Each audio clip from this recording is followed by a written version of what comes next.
Assalamu alaikum, dear student. I hope you all are fine by the grace of Almighty. Actually, today we are talking about lymph. এটা আমাদের HSC biology second paper blood and circulation chapter থেকে আমরা usually পড়ে থাকি. Okay, so let's go to a definition. What is lymph?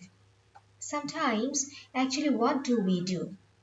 We just do one thing, just try to get a definition, and we just try to memorize and just try to write on the copy. But how much do we understand the matter? No. Okay, so let us see the definition. What is written here? Lymph is the fluid that flows through the lymphatic system. এখানে আমরা দেখতে পাচ্ছি যেটা বলা হচ্ছে lymph is the fluid. Okay, আমরা মেনে নিচ্ছি this is one kind of fluid that flows through the lymphatic system. যেটা কিনা আমাদের lymphatic সিস্টেমের মধ্যে দিয়ে ফ্লো হচ্ছে. But my question is that what type of fluid is this? And what is the system? This is like lymphatic system. Okay, a system composed of lymph vessels. আমরা এটাও মেনে নিচ্ছি যে একটা সিস্টেম যেটা কিনা কম্পোজড হচ্ছে অনেকগুলো লিম্ফ ভেসেলস দিয়ে and intervening lymph nodes, যেটা অনেকগুলো লিম্ফ ভেসেলস একসঙ্গে লিম্ফ নোডস তৈরি করছে. হুজ ফাংশন, যার কাজ হচ্ছে like the Venus system. Usually আমরা জানি আমাদের ভিনাস সিস্টেমের কাজটা কি, যেটা কিনা ডিঅক্সিজেনেটেড ব্লাডকে বয়ে নিয়ে আমাদের হার্টের মধ্যে যেটাকে নিয়ে আসে, is to return fluid from the tissues to the central circulation. Ultimately আমাদের সেন্ট্রাল সার্কুলেশনে এসে সে ফ্লুইড কিংবা ভিনাস সিস্টেমটা আমাদের অ্যাড হচ্ছে.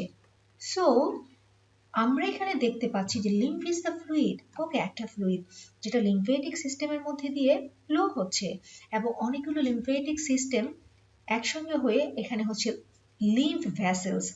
ওকে, এবং বেশ কিছু লিম্ফ ভেসেলস একসঙ্গে লিম্ফ নোড তৈরি করছে যেটা কিনা Venus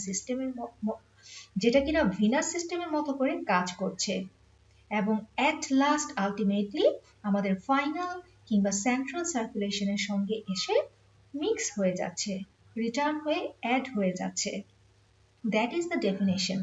but my question is that for learning this topic, I mean this definition, আমাদেরকে আলটিমেটলি জানতে হবে কিংবা বুঝতে হবে যে এই ফ্লুইডটা কি, লিম্ফেটিক সিস্টেমটা কিভাবে ফর্ম হয়েছে, লিম্ফ ভেসেলসটা কি, লিম্ফ নোডসটা কি, এবং এইভাবে যখন আমরা প্রত্যেকটা জিনিসের রুট থেকে সেটাকে জানতে পারবো, সো আমাদের কাছে কিন্তু ব্যাপারটা একদমই ক্লিয়ার হয়ে যাবে.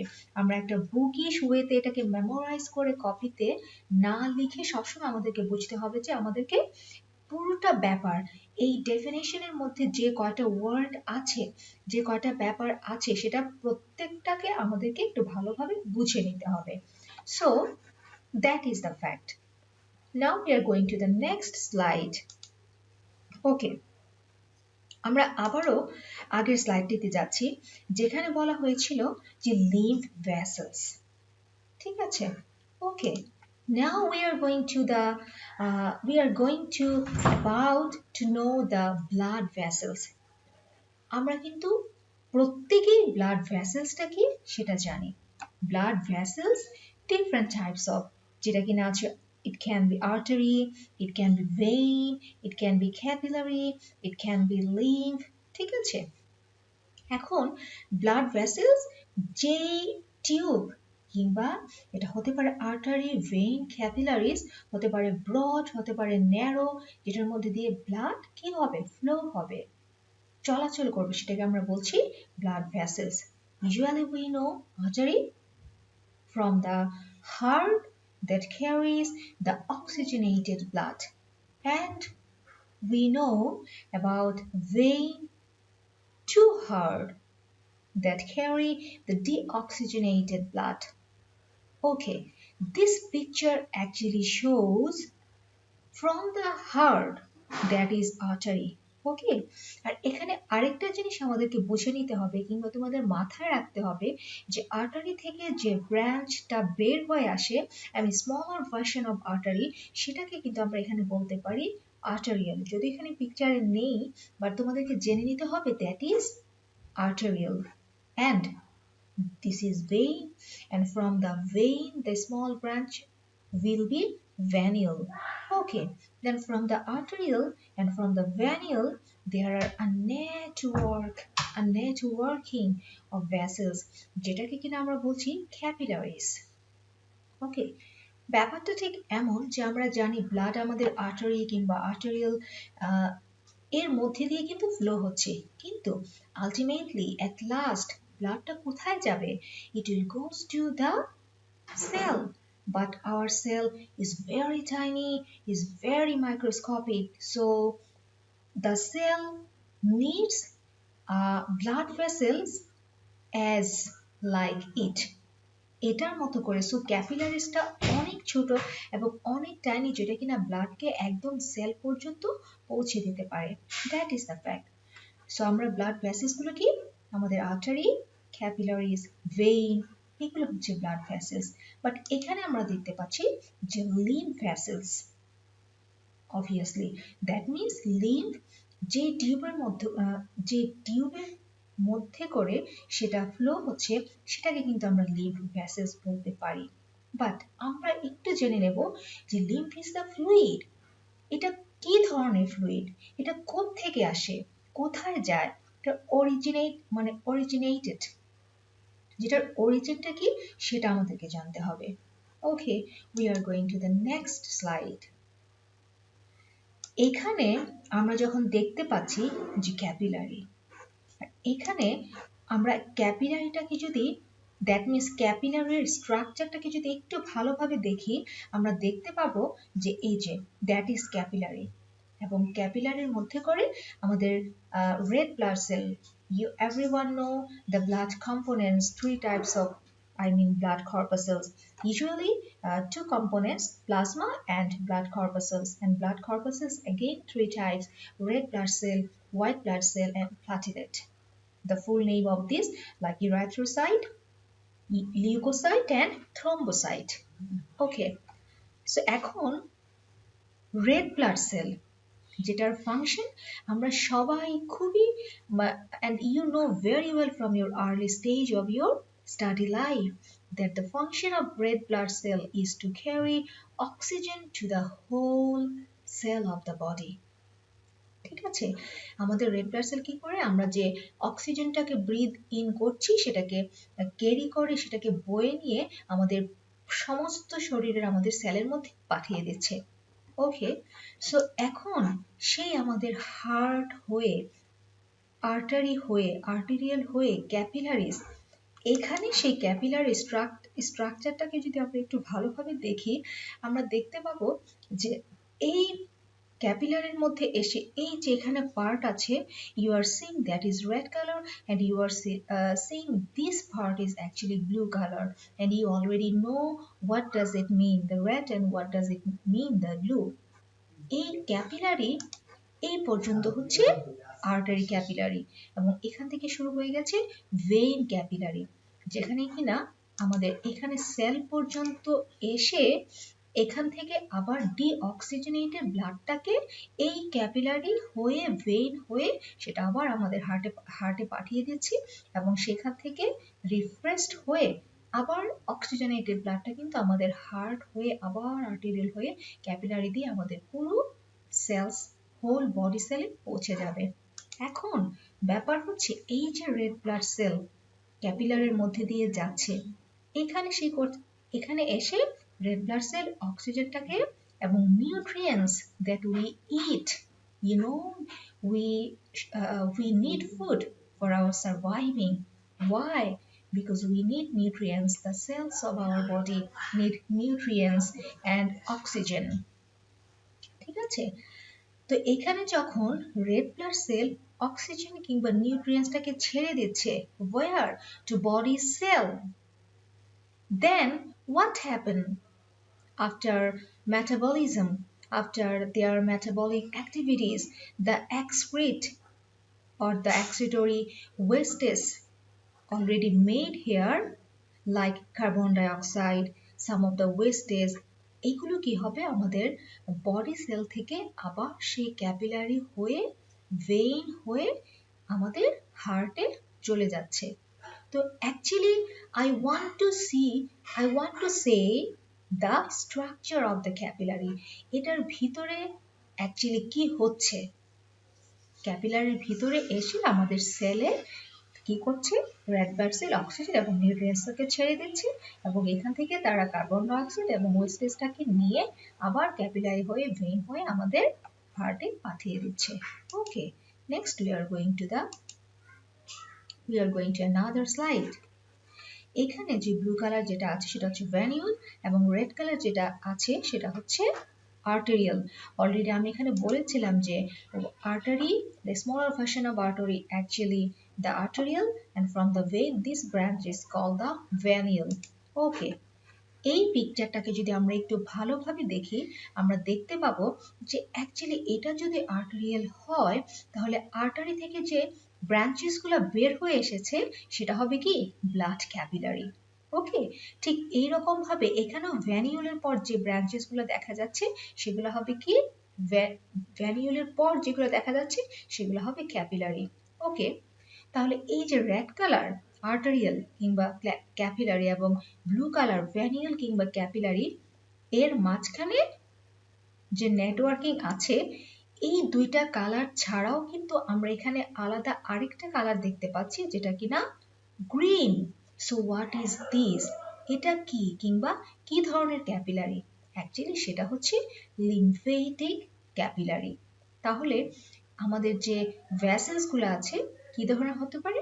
হতে পারে ভেইন, হতে পারে আর্টারি, হতে পারে ভ্যানিউল, হতে পারে আর্টেরিয়াল, হতে পারে ক্যাপিলারিস কিংবা লিম্ফেটিক ক্যাপিলারি। ওকে, এখন এই যে ক্যাপিলারি দিয়ে লাইক এখানে ব্ল্যাক কালার যে অ্যারোটা দেখাচ্ছে, তীর চিহ্নটা দেখাচ্ছে, এটা কি বোঝাচ্ছে? ব্লাড। তারা আর্টেরিয়াল হয়ে ক্যাপিলারি হয়ে, আর এই যে মাঝখান থেকে যে ইয়েলো কালার দেখা যাচ্ছে মাঝখানে ছোট ছোট করে কিছু গুটি গুটি আছে সেগুলো হচ্ছে আমাদের সেল। তারা এখান থেকে সেলের মধ্যে করে পাঠিয়ে দিচ্ছে blood, oxygen and nutrients. Okay, my question is that so what about lymph? এখানে আমরা সব কিছু দেখতে পাচ্ছি, বাট লিম্ফটা কোথায়? লিম্ফ কোথায় মানে আমরা কিন্তু লিম্ফেটিক ভেসেলটা দেখতে পাচ্ছি কিংবা লিম্ফেটিক ক্যাপিলারিটা দেখতে পাচ্ছি, বাট এই লিম্ফেটিক ক্যাপিলারির মধ্যে লিম্ফটা কোথা থেকে আসলো, কিভাবে আসলো? ওকে, now we are going to another slide. Actually slide means already I wrote it very quickly for your better understanding. I don't know are you seeing properly or not, but আমরা যদি এটাকে artery ভাবি, তো artery থেকে যখন ছোট একটা branch চলে আসবে সেটা like something narrow, okay, from broad two narrow, এটা হতে পারে আর্টারিয়াল। আর এই পাশে হচ্ছে ভেইন, ভেইন থেকে হচ্ছে ভ্যানিউল। ঠিক আছে, এখন আর্টারিয়াল এবং ভ্যানিয়ালের মাঝখানে যেটা আমরা দেখতে পাচ্ছি সেটা হচ্ছে ক্যাপিলারিস, যেটা কিনা আমাদের আর্টারিয়াল থেকে অনেক ছোট ছোট কিছু ব্রাঞ্চেস, যেটা কিনা আমাদের ব্লাডটাকে একদম সেল পর্যন্ত পৌঁছে দিতে পারবে, অনেক মাইক্রোস্কোপিক সেই নেটওয়ার্কিং ভেসেলস গুলো, যেটাকে বলা হচ্ছে ক্যাপিলারি। ওকে, তো ক্যাপিলারিতে ইউজুয়ালি আর্টারির কাজটা কি? আমাদের অক্সিজেনেটেড ব্লাডটা হার্ট থেকে নিয়ে এসে আর্টারিয়ালের মধ্যে করে ক্যাপিলারিতে নিয়ে আসবে, ক্যাপিলারি থেকে আমাদের সেল পর্যন্ত চলে আসবে। এখানে আমি একটা বক্সের মধ্যে ছোট্ট একটা ফটো দিয়ে যেটাকে আমি সেল বুঝিয়েছি, সেখানে অ্যারো চিহ্ন দিয়ে বুঝিয়েছি যে এখানে আমাদের ব্লাড এসে সেল পর্যন্ত পৌঁছাবে, যেখান থেকে আমরা অক্সিজেন এবং নিউট্রিয়েন্টসটা পাবো। নাও মাই কোয়েশ্চেন ইজ দ্যাট এখানে সেল পর্যন্ত আসার পর এখানে কি হবে? মেটাবলিক অ্যাক্টিভিটিস গুলো শেষ হওয়ার পর অক্সিজেন কি করবে? আমাদের সেল অক্সিজেনকে কাজে লাগাবে, সে অক্সিডাইজ করবে, সে গ্লুকোজকে ভেঙে অক্সিডাইজ করে এনার্জি ক্রিয়েট করবে, এবং এই কাজগুলোর জন্য কি হয়? কিছু ওয়েস্টেজ কিংবা কার্বন ডাই অক্সাইড প্রডিউস হয়, তাই না? আমরা অক্সিজেনটাকে যখন সেল পর্যন্ত পাঠাই সেখানে সে এটিপি ক্রিয়েট করে এবং সে কার্বন ডাই অক্সাইডটা সেখানে মেড হয়। সেই কার্বন ডাই অক্সাইড কি করবে? আবার ভ্যানিউল হয়ে ক্যাপিলারি থেকে ভ্যানিউল হয়ে ভেন দিয়ে আমাদের হার্টে চলে আসবে, হার্ট থেকে আবার লাংসে যাবে, লাংস থেকে হয়তো আমরা কার্বন ডাই অক্সাইডকে ব্রিথ আউট করব কিংবা আবার রিফ্রেশ করব, তাই তো?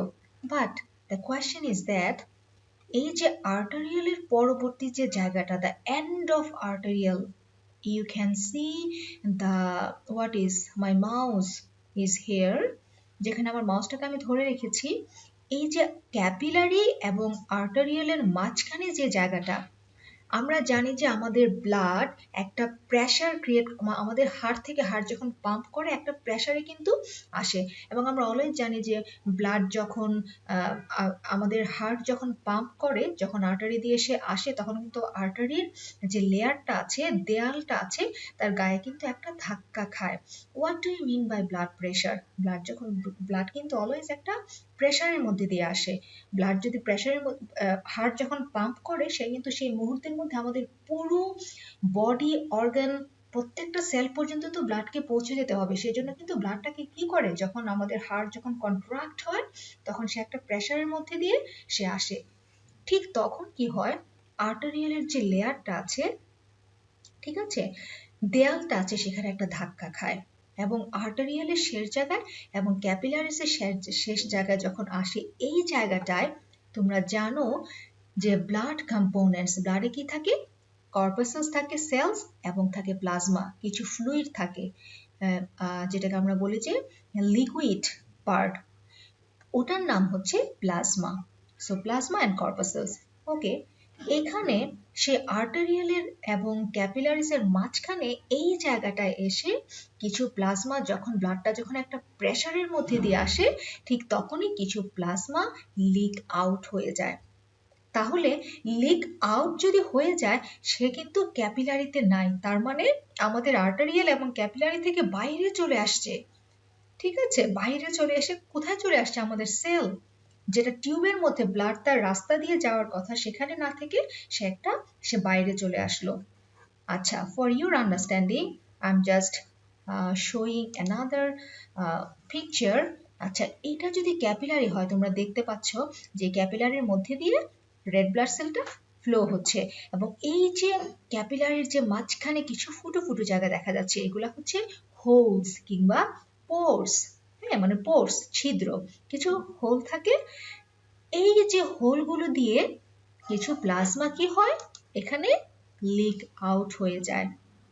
ঠিক আছে, এখন এই যে আমাদের সেল এখন লিক আউট হয়ে এখানে এসে আবার আর্টারিয়াল এবং ক্যাপিলারিসের ভিতরে এই জায়গাটায় কিছু ফ্যাক্টর থাকে, যে ফ্যাক্টরের কারণে তারা সেটাকে বের করে দেয়। যেমন এটা একটা রিজন হতে পারে, একটা হাই প্রেসারে আসে, এবং এখান থেকে সেই প্লাজমাগুলোর কিছু অংশ কি হয়, আবার এই যে ক্যাপিলারি এবং ভ্যানিউলের মাঝামাঝি এখানে কিছু ফ্যাক্টর কাজ করে, যে ফ্যাক্টরের মাধ্যমে তারা সেটাকে টেক ইন করার চেষ্টা করে, এবং কিছু লিঙ্ক কিন্তু এর ভিতর দিয়ে ভেনিউলের মধ্যে দিয়ে ভেনে চলে যায়, যেটা কিনা একদম অ্যাট লাস্ট ডিঅক্সিজেনেটেড ব্লাডের সঙ্গে করে আমাদের সেন্ট্রাল সার্কুলেশনের সঙ্গে অ্যাড হয়ে যায়। ঠিক আছে, এখন ব্যাপার হচ্ছে যে এই যে লিক আউট প্লাজমা বাইরে চলে এসেছিল, এখান থেকে আবার ভেনেও কিছু চলে গিয়েছে, কিন্তু তার মাঝামাঝি কিছু left accumulated fluid, I mean plasma থেকে যায়। এর মাঝখানে কিছু লেফট অ্যাকুমুলেটেড ফ্লুইড থেকে যায়, যেটাকে কিনা বলা হয় lymph. So I think you already understood, এটাকে বলা হয় লিম্ফ। ওকে, সেই লিম্ফগুলো কি হয়, একটা ভ্যাসেলের মধ্যে দিয়ে, সেটাকে একটা ভ্যাসেল, এখানে একটা ভ্যাসেল ক্রিয়েট হয়, যেটা কিনা যে ভ্যাসেলটা তোমরা এখানে দেখতে পাচ্ছ যে গ্রিন কালার, সেটাই হচ্ছে অ্যাকচুয়ালি লিম্ফেটিক ভ্যাসেল। তো এখানে যে লেফট ওভার লিফ গুলো থেকে যায়, সেটা কি হয়, ভ্যাসেলের মধ্যে থেকে যায়। সো এই লিম্ফ ভ্যাসেলকে বলা হয় লিম্ফেটিক্স কিংবা লিম্ফেটিক ভ্যাসেলস। এবং অনেকগুলো ভ্যাসেল যখন একসঙ্গে হয়ে যায়, তখন সেটাকে বলা হয় লিম্ফ নোড। ঠিক আছে, see the picture. It is the clear picture and it is after, যখন এই আমাদের ক্যাপিলারির পোরস গুলো কিংবা হোলস গুলো দিয়ে আমাদের ফ্লুইড গুলো বাইরে একদম সেল টিস্যুতে চলে আসে, see the color is like a yellow, that means লিম্ফের কালার যেহেতু সেটা plasma, it won't be red, কিছুটা আমাদের ফ্যাট আমাদের ফ্যাট কালার যেরকম হয় ইয়েলো, দ্যাট মিনস চর্বি, ঠিক এইরকম হয়ে যায়। So see this two picture and just compare, then you will be able to understand. এটা হচ্ছে যখন আমাদের প্লাজমাটা লিক আউট হয়নি, এবং এটা হচ্ছে আফটার লিক আউট। ওকে, সো ব্যাপারটা ঠিক এমন। Anyway, so I think you already understood the definition. যে lymph is the fluid. কি fluid? এটা হচ্ছে আমাদের blood plasma that flows through the lymphatic system. Lymphatic system মানে যেখানে ওই যে lymph গুলা মিলে একটা lymph গুলো ভ্যাসেলের মধ্যে থাকে, এবং ভ্যাসেলস গুলো মিলে একটা হচ্ছে কি হয় যেটাকে আমরা lymph vessel বলি, এবং অনেকগুলো ভ্যাসেলস মিলে lymph node, এবং এই প্রত্যেকটা পার্ট মিলে কিন্তু হয়ে যায় lymphatic system. ওকে, এবং যেটা আমাদের কি হয় যে অ্যাট লাস্ট লাইক ভিনাস সিস্টেমের মতো করে আমাদের সেন্ট্রাল সার্কুলেশনে তারা অ্যাড হয়ে যায়, মিক্স আপ হয়ে যায়। এই যে ব্যাপারটা হচ্ছে এখানে। তো তারা কি করে, যেগুলো লেফট ওভার থেকে যায় তারা ভ্যাসেলস তৈরি করে, লিম্ফেটিক্স ভ্যাসেল, দেন লিম্ফ নোড হয়ে তারা কিন্তু অ্যাট লাস্ট এক সময় না এক সময় আবার আগের মতো করে সে ভ্যানিউল হয়ে ভেন হয়ে কি হয়, কিংবা তারা আলাদাভাবে সেন্ট্রাল সার্কুলেশনের সঙ্গে সার্কুলেশন সেখানে অ্যাড হয়ে যায়। এখন এই টপিকের সঙ্গে রিলেটেড একটা ডিজিজ হচ্ছে লিম্ফেটিক ফাইলেরিয়াসিস। এই যে এখানে লিম্ফ ভ্যাসেলের মধ্যে করে লিম্ফেটিক সিস্টেম কিংবা লিম্ফ নোড তৈরি করে, কখনো কখনো কিছু ভাইরাস কিংবা ব্যাকটেরিয়া, এক ধরনের কিছু প্যাথোজেন আছে, তারা কি করে এই যে আমাদের লিম্ফ ভ্যাসেলগুলো কিংবা লিম্ফেটিক সিস্টেমের মধ্যে কিছু হার্মফুল অ্যাক্টিভিটিস ক্রিয়েট করে এটাকে অবস্ট্রাকশন করে দেয়। Like it is a tube, এটার মধ্যে কি হবে, আমাদের লিম্ফটা ফ্লো হওয়া লাগবে, কিন্তু ওই টিউবটার ভিতর যদি কিছু আটকে যায় কিংবা সেখানে একটা ইনজিউর্ড একটা পজিশন ওরা তৈরি করে, তাহলে কিন্তু লিম্ফ সেখান থেকে বা সেই পথ দিয়ে কিন্তু সে এসে সেন্ট্রাল সার্কুলেশনে অ্যাড হতে পারবে না। তো তখন কি হয়, যেহেতু ভ্যাসেলের মধ্যে করে লিম্ফটা ভালোভাবে ফ্লো হতে পারে না, সেখানে লিম্ফ জমে জমে জমে জমে সেখানে অনেক বড় একটা টিউমারের মতো আকার সৃষ্টি করে, যেটাকে কিনা বলা হয় lymphatic filariasis. See for your understanding I just took a picture. এই যে অ্যাকচুয়ালি লিম্ফেটিক ফাইলেরিয়াসিস এই ডিজিজটাকে আমরা বাংলায় বলে থাকি গোদরোগ। তোমরা অনেকেই দেখেছো যে আমরা অনেক সময় রাস্তাঘাটে কিংবা বিভিন্ন জায়গায় কিছু এরকম ভিগার কিংবা কিছু পার্সনকে দেখি, তারা এই ধরনের ডিজিজ নিয়ে পড়ে থাকে। সো তাদের পা কিংবা হাত কিংবা পিঠ কিংবা আরো কিছু রিপ্রোডাক্টিভ অর্গান বিভিন্ন জায়গায় এই ডিজিজটা আমরা দেখতে পাই হয়। তো এই যে লোকটা এখানে বসে আছে, see what is the condition of his leg, so এটাকে বলা হয় লিম্ফেটিক ফাইলেরিয়াসিস। যখন প্যাথোজেন তার আমাদের লিম্ফ নোডস কিংবা লিম্ফ ভ্যাসেলসকে অবস্ট্রাক্ট করে দেয়, তখন এই ডিজিজটা দেখা দেয়। এবং এই ডিজিজটা যখন অনেক বিকট কিংবা প্রখর কিংবা অনেক সিভিয়ার আকার হয়ে যায়, তখন সেটাকে বলা হয় এলিফ্যান্টিয়াসিস। যখন অনেক জাইগ্যান্টিক হয়ে যায় সেটা, see the picture, it is called elephantiasis. So আশা করি তোমরা সবাই বুঝতে পেরেছো what is lymph. This is a short question, but usually maximum time we write this answer in the copy without understanding. আমরা কিন্তু না বুঝে একটুখানি মেমোরাইজ করেই কিন্তু সেটা আমরা লিখে দিই, কিন্তু আমরা কিন্তু ভালোভাবে বুঝতেই পারি না যে আসলে যেখানে বললো যে এটা একটা ফ্লুইড, একটা সিস্টেমের মধ্যে দিয়ে ফ্লো হয়, কিন্তু এই ফ্লুইডটা কি, এই সিস্টেমটা কি, এবং এটা কিভাবে মেড হয়েছে, এটার অরিজিনটা কোথায়, ব্যাকলাসটা কোথায় গিয়ে মিলে যাবে, এই ব্যাপারগুলো কিন্তু আমরা ভালোভাবে জানি না। সো আশা করি সবাই বুঝতে পেরেছো what is lymph. So thank you very much, সবাই অনেক ভালো থাকবেন। খুদা হাফেজ।